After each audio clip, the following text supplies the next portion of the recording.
A new critical vulnerability in Commvault is making headlines, and it's a bad one. CVE-2025-34028 is a pre-auth remote code execution flaw rated CVSS 10.0.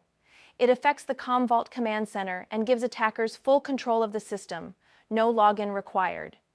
Stay tuned for that, but first, a huge thanks to Stonefly for sponsoring this video. Now back to the news. At the core of this exploit is a path traversal flaw in the deployWebpackage.do endpoint. Attackers can abuse it to upload a malicious zip file and execute code on the server. But it doesn't stop there. The attack also leverages a server-side request forgery, or SSRF, to make the Commvault server download the payload itself from an attacker-controlled domain. That zip file contains a backdoor in the form of a .jsp web shell, and thanks to directory traversal, it gets extracted right into a web-accessible folder. Let's walk through how it works.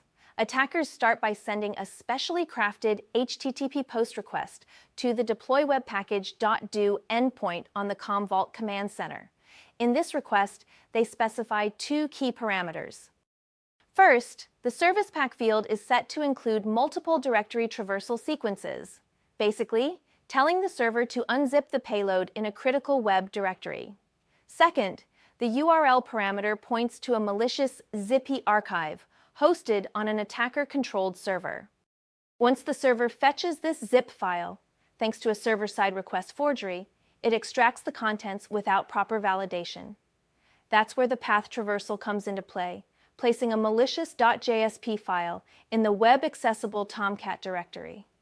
The attacker then simply accesses that .jsp file in a browser and gains full remote code execution without needing any authentication.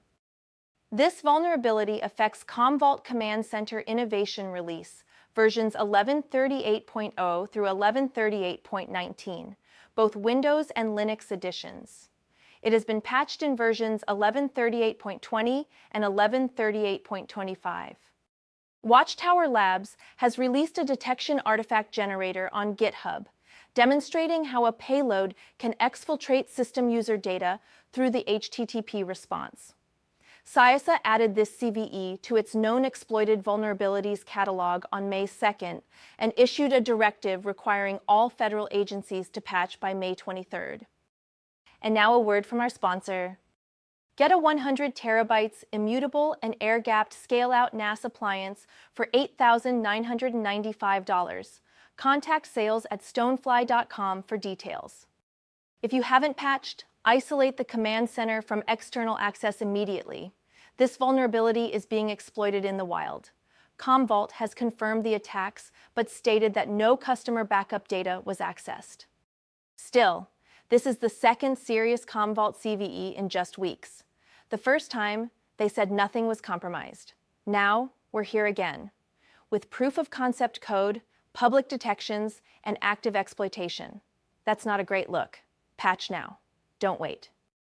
Be sure to subscribe to our newsletter at dailysecurityreview.com for more in-depth breakdowns of major cybersecurity incidents.